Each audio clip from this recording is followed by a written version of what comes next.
I have great pleasure in welcoming His Excellency Philip Joseph Pierre, Prime Minister and Minister for Finance, Economic Development and Youth Economy of St. Lucia. I invite him to address the Assembly. Mr. President, distinguished heads of state and government, other distinguished heads of delegates, cherished citizens of our distressed planet, I bring you greetings from St. Lucia. Let me join in the congratulations to you, Mr. President, on your election to lead this august body and assure you of St. Lucia's support as you preside over our deliberations at one of the most critical moments in the history of our organization. Mr. President, I address this distinguished body with the democratic permission of the people of St. Lucia, a small but proud state in the Eastern Caribbean.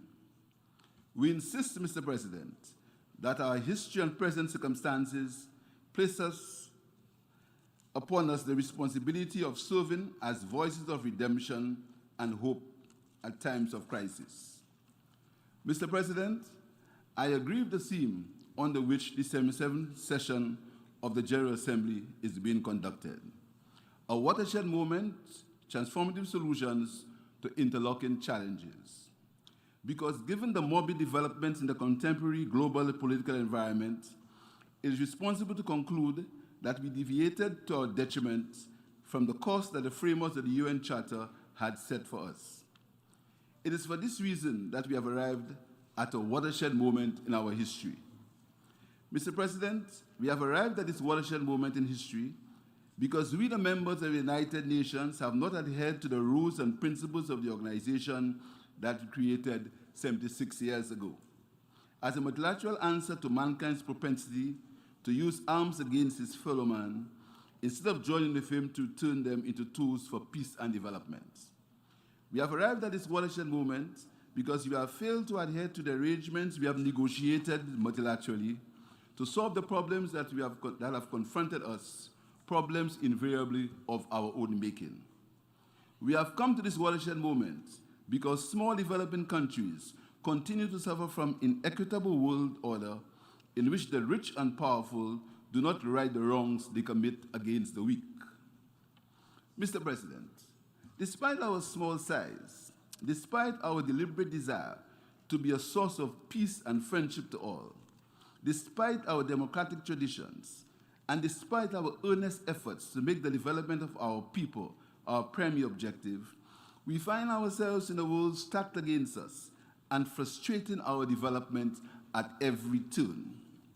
Sadly, Mr. President, a survey of the global political economy of the last 4 decades reads like a cascading series of crises and a frustrating tale of arrested development and dashed hopes for the people of the Caribbean. In every decade since 1980, we have faced the ill wills of a harsh and global environment to which we are forced to change course without reward and with little to show for our efforts. In the 1990s, it was the entry of the United Kingdom into the European single economy which removed any lingering protections from which we benefited and which placed us at greater exposure to a world of liberalized trade with no consideration for our specific historical circumstances. Then came the decade of the 2000s, in which the WTO was formalized, and with which came an even harsher reality of trade liberalization that has not lived up to its promise of cheaper goods and services for all. Instead, we have mostly witnessed declines in the demand for our primary commodities like bananas, sugar, and rum. If anything, the new rules of trade have taught us harsh lessons on how global arrangements are designed to punish us when we are accused of wrong, but fail to reward and protect us when we are wronged. The experience of Antigua and Barbuda is instructive in this regard. In the year 2001, we witnessed a terrorist attack on the United States of America, which brought with it another round of negative economic circumstances. 9/11 was followed by the global financial crisis of 2008, a crisis not of our own making, but one for which we in the Caribbean were amongst the hardest hits. Our tourism industry suffered tremendously as the financial losses in the main source markets resulted in a reduction of tourism traffic to our countries. This tale of frustrated development continued in 2016 with Brexit and was worsened by the COVID-19 pandemic. Presently, the ongoing conflict between Russia and Ukraine has brought with it unseen hikes and uncertainty in the price of oil and has wiped out all our hopes for a smooth recovery from the COVID-19 pandemic. In addition, 20 years after the first conference on financing for development in 2002, the mechanisms and global frameworks we established for the United Nations Financing for Development process tell a damning story of gaps and shortfalls, commitments not kept, systematic barriers reinforced, and negative challenges. Had all our partners lived up to their commitments, our current circumstances of economic distress may not have been as dire. Our diversification into financial services is also threatened by an uneven regime of negative regulations.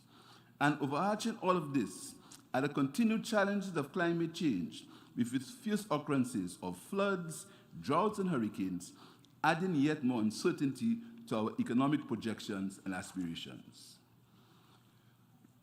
Mr. President, it is no longer breaking news or matter of debate that climate change is one of the biggest crises facing mankind today. But the solutions to the universal climate change emergency are not mystifying. From 2015 Paris Agreement, where we agreed that limiting global warming to below 1.5 degrees centigrade would help us stay alive, to COP26 in Glasgow, we have followed the science, negotiated, compromised, and agreed upon the solutions. The problem is, these arrangements have been broken or simply ignored. Those who are the biggest sinners of the climate crisis and who were supposed to take the corresponding greatest action have not followed through on their commitments.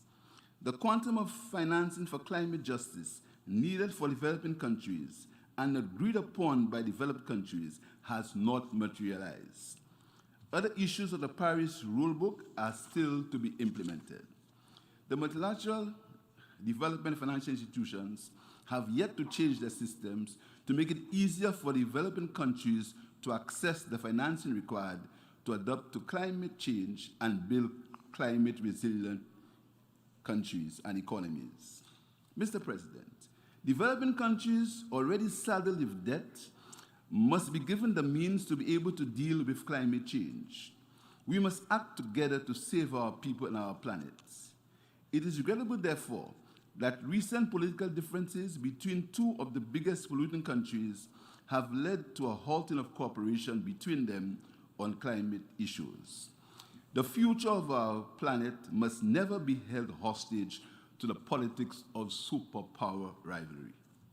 Mr. President, I want to take this opportunity to congratulate the government and people of Grenada on the appointment of its former Environmental Minister, Simon Steele, as Executive Secretary of the UN Framework Convention on Climate Change.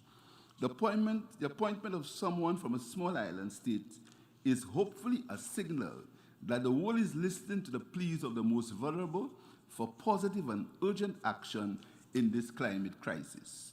We urge the developed world to act upon the solutions to climate change that they have agreed upon. For decades, Mr. President, we have called on global financial institutions to carve out a special regime that takes into account our smallness and vulnerabilities to climate change. This is not an unreasonable demand. We have insisted that many of the challenges that we face have come from the external environment and are not of our own making. Given our small size and minuscule levels of industrial pollution, we are among the least responsible for global warming. But given our small size, our vulnerable economies, we are among the most defenseless to the ravages of climate change. A single hurricane which destroys our entire agricultural crop or destroys our tourism plant and infrastructure can set us back for decades. We are simply asking that these vulnerabilities be considered when our financial obligations for development assistance are being negotiated.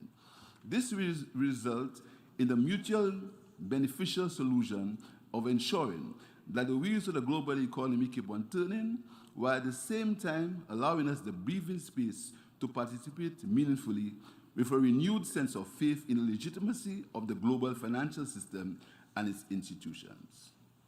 For 3 decades, from the adoption of Agenda 21 through the several General Assembly resolutions and to the Samoa pathway, there have been calls for the adoption of a multidimensional vulnerability index, MVI for SIDS. The MVI will replace the unreliable and unfair gross national income index that precludes SIDS from accessing badly needed, low-cost, and concessional financing for their development. The work on the MVI by the UN and other institutions like the Caribbean Development Bank must now be accelerated and finalized. A reform of the regime can no longer be ideological or political. We need to include the vulnerabilities of small states like St. Lucia when calculating the value of their economies. This is a matter of survival for our people. Mr. President, we are disappointed that in another area of vital importance to small island development states, ocean governance, we have failed to adopt the first ever multilateral maritime biodiversity treaty stalled in August because the developed countries of the North were once again unwilling to accommodate the needs of the developing world of the South. Protecting the oceans is an imperative.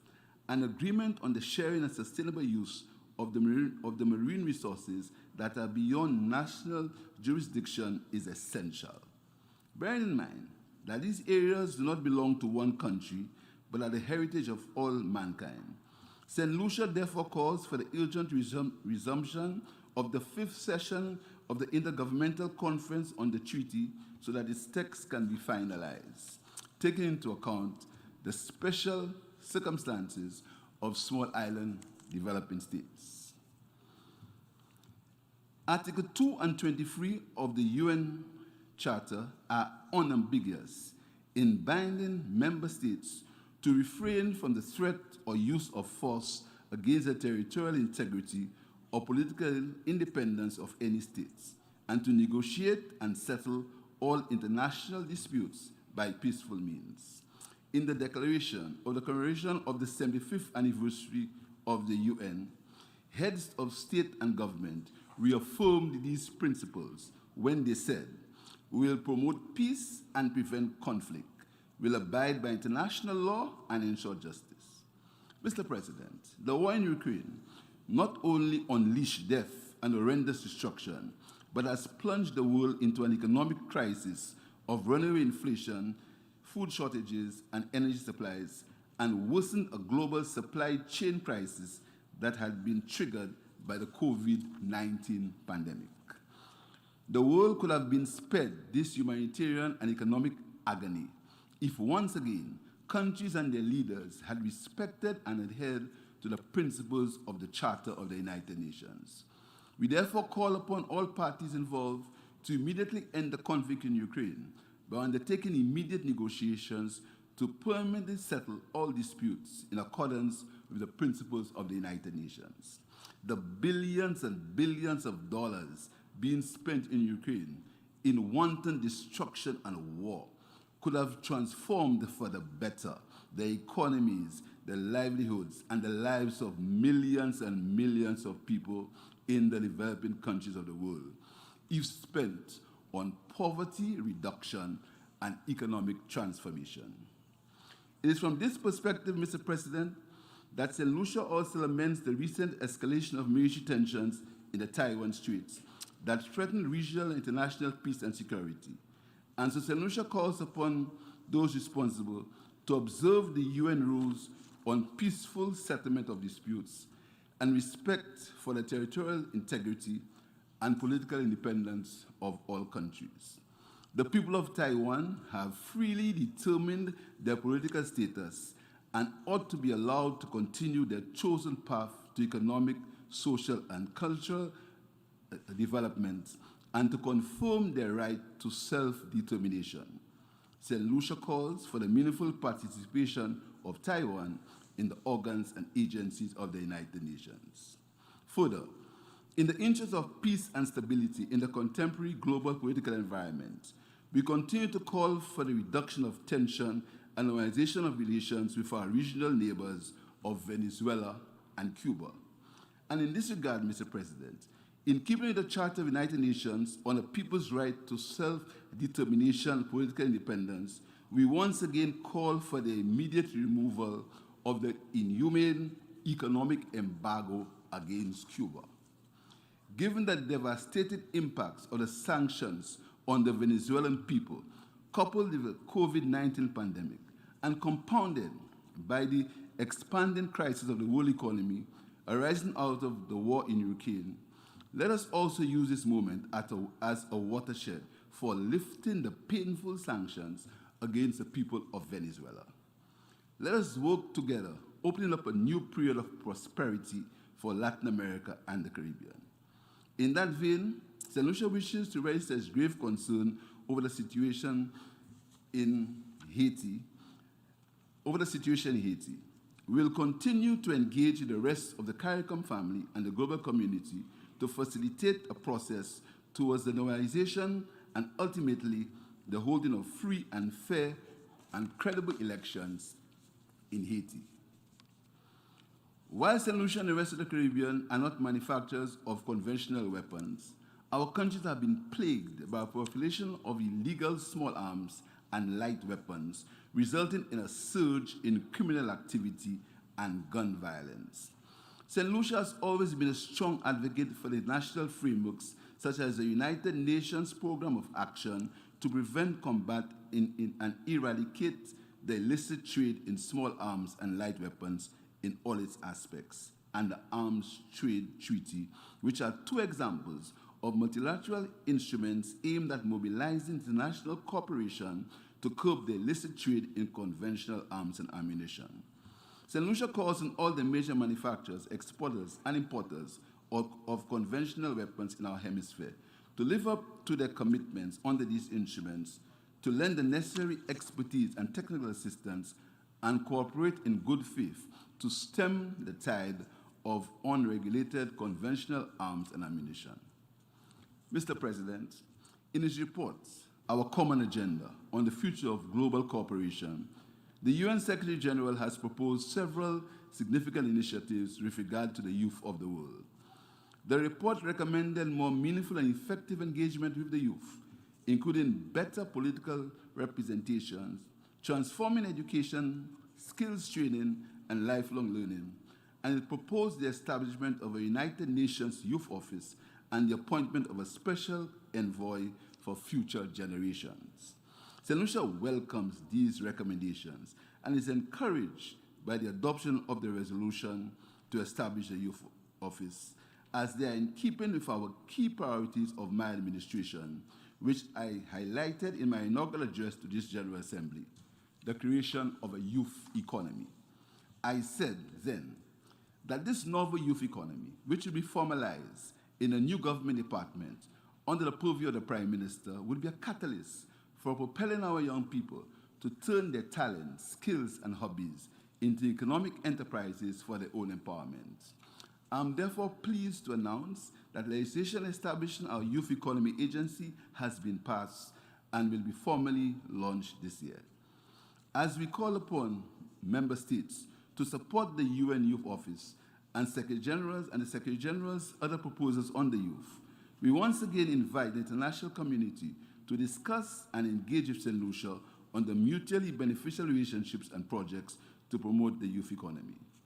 In the face of today's drastic interconnected crises, let us all together harness the immense energy, enthusiasm, and creativity of our young people.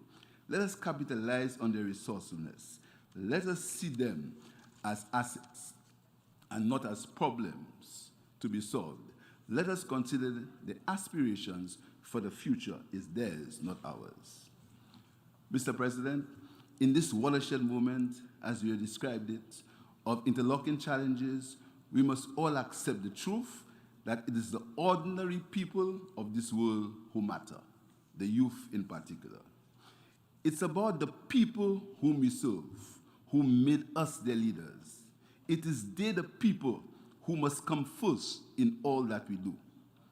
And so, Mr. President, we have gathered in this 77th session under the theme of a watershed moment, transformative solutions to interlocking challenges, a lofty and noble theme indeed, pregnant with hope and towering expectations. If we truly think of the people of this world, if we truly dedicate ourselves to serving them, then our words, our decisions, our actions will deliver better healthcare, decent employment, and decent housing. As world leaders, let us practice servant leadership by faithfully adhering to and fulfilling the obligations of the Charter of the United Nations, to which we all agreed to abide when we became its members. Let us truly be nations united. Let us transform our attitudes and approach to the less privileged. The more powerful among us must honor international obligations and responsibilities. Despite our small size, Mr. President, St. Lucia stands here with the self-confidence of a people assured that our history and our own struggles for freedom have earned us the right to be a voice for all the developing and oppressed peoples of the world, and we are confident that we have something to share with the world at this time of crisis. I thank you.